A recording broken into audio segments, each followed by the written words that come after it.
Welcome into the studio, everybody. In today's video, we're going to be discussing 3 common errors made by new fitness enthusiasts. If you are watching this channel and like me, you got really into working out really fast, then this is a perfect video for you. This video is going to save you years of mistakes and fuck-ups that I made, and it will have you training on the right track. So let's get into the first mistake you do not want to make when it comes to exercise routine, scheduling, and programming. So a very common mistake a lot of new lifters make is including far too many exercises in their training program.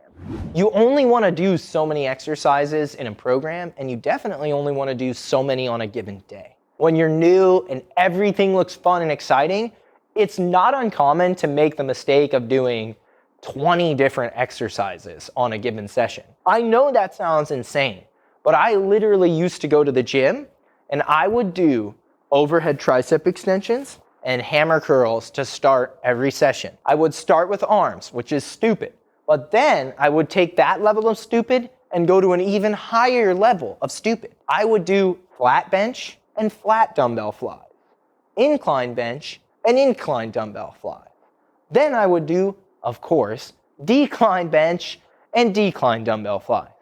So I would have done 8 exercises, 6 of which were for the chest and 2 were for the arms. And I would do that multiple times a week. There was absolutely no reason whatsoever to probably do 5 of those. Let me explain. So in the example I just gave you, I did 2 arm exercises and 6 chest exercises. And the truth is, for many of you, you probably only need 1 to 2 exercises per muscle group in a given day. If you're training upper body, you could do a bench press for the chest, a row for the back, an overhead press for the shoulders, and probably squeak out with 3 exercises.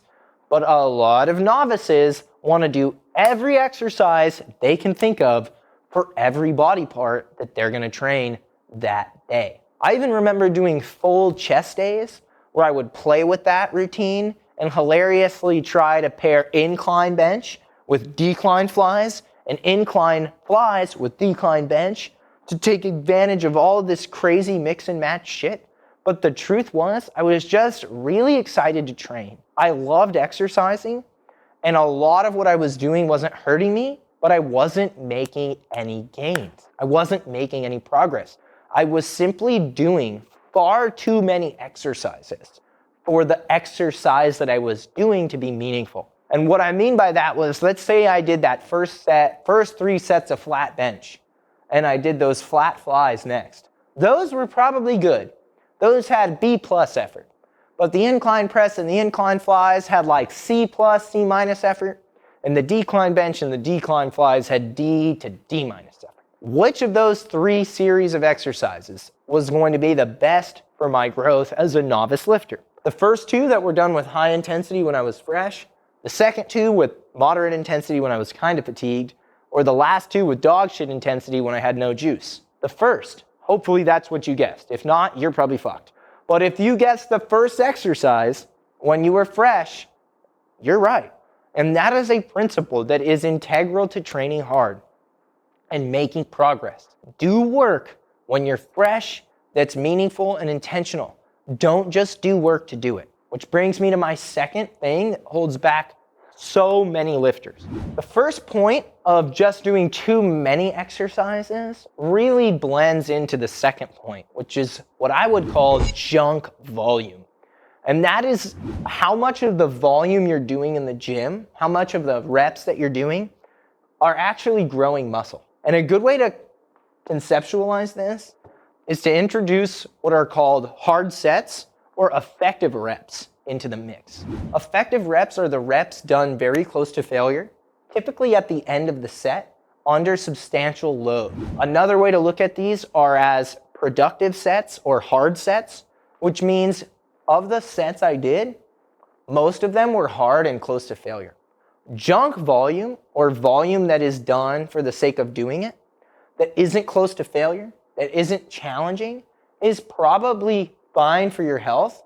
It's calories burned, it's blood sugar mobilized. There's lots of benefits, but not for growth and strength. If your effort in the gym is not substantial, your proximity to failure is low, and you're going through the motions the way I described with the incline and the decline bench, you're probably playing a lot with junk volume. I'll give you a good example here of one set done to failure.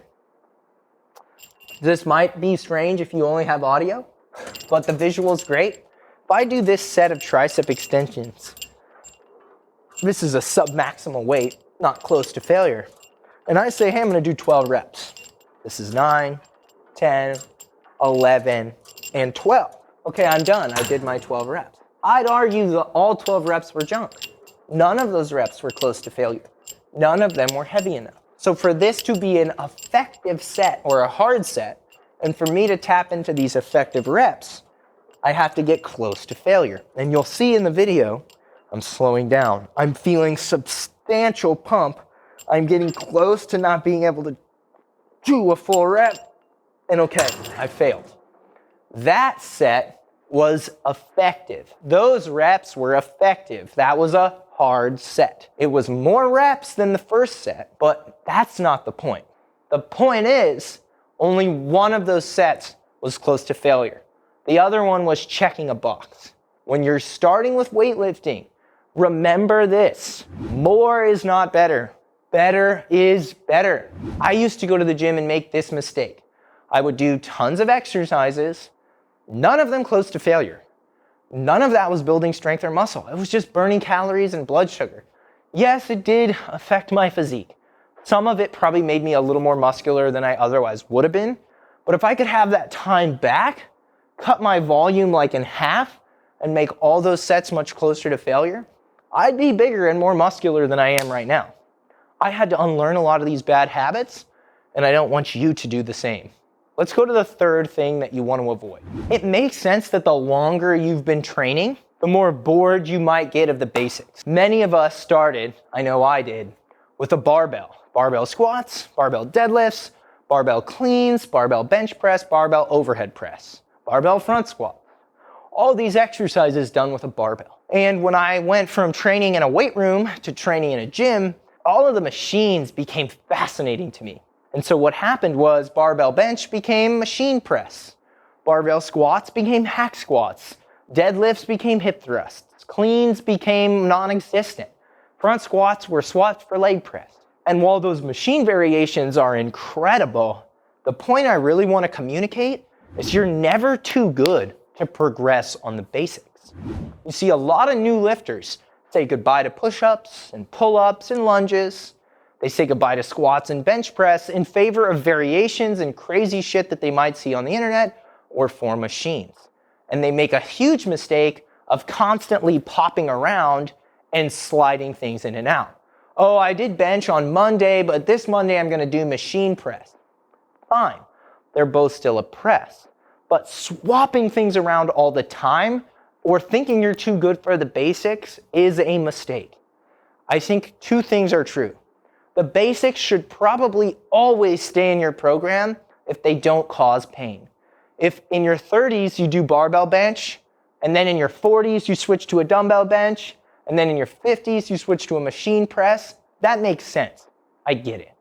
But every fucking week, trading them out is actually gonna hurt your gains. You need to do these movements long enough that you make progress. You need to keep them in your routine for weeks, if not months on end, to drive the progression until the curve gets flat. Here's what I mean.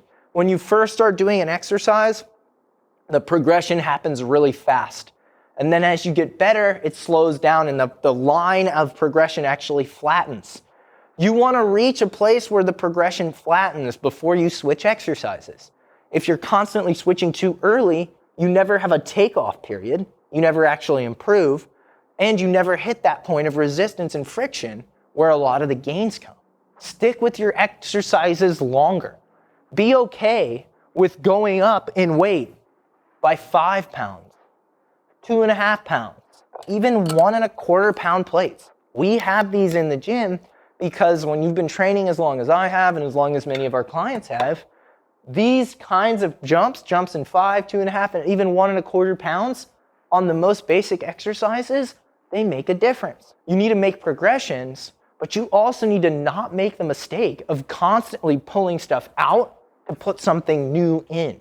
The shiny object syndrome that we like in the world outside of the gym can oftentimes be your biggest enemy to making progress. The simplest exercises, the ones that your grandpa probably did, are still the bedrock of foundationally good programming. You never have to stop doing them unless pain, injury, or dysfunction tells you otherwise. And when you find a new exercise and you incorporate it into your routine, stick with it for weeks, if not months, to get to the point where that progression curve flattens. You're gonna suck at it, you're gonna improve, and then you'll finally hit about a plateau. Don't stop when you suck at it, stop when you hit that plateau. And if you're not willing to stick with something long enough to plateau and improve, it's not a great exercise, because most of the gains you get in the gym come from sucking and getting better at that thing you sucked at. One of the dumbest things you can do in the gym is add an exercise to your program just because you saw it exist on social media. It is oftentimes the case that these exercises are inefficient, not nearly as effective as the basics, and because you suck at them or have not done them yet, your output will be much lower than sticking with something you already know how to do and can still get better at. So let's quickly review these 3 big mistakes. The first is having way too many exercises in your session because you're excited. Not gonna hurt you, but it will be substantially less effective than sticking to like 4 to 6 exercises and doing them hard. Which brings me to my second point. If your sets are not challenging or close to failure, they will be a lot less effective. Stay away from junk volume. That's the volume you do where you're simply going through the motions. You're not close to failure. It's not bad for you. It's not gonna hurt you. It's just time spent inefficiently. And finally, the third thing, don't feel the need to incorporate new, flashy, sexy exercises just because you saw them. Ruthlessly progress the basics or whatever the hell is in your programming for weeks and weeks and weeks and months and months and months. You don't need a new workout plan every week. Maybe every month, yes, but week to week, things should look pretty similar. Thanks for watching the video, guys. Be sure to hit the notification bell, subscribe to the channel, and check out some of the other long-form content we have here on the podcast and on the other socials. We'll catch you on the next video.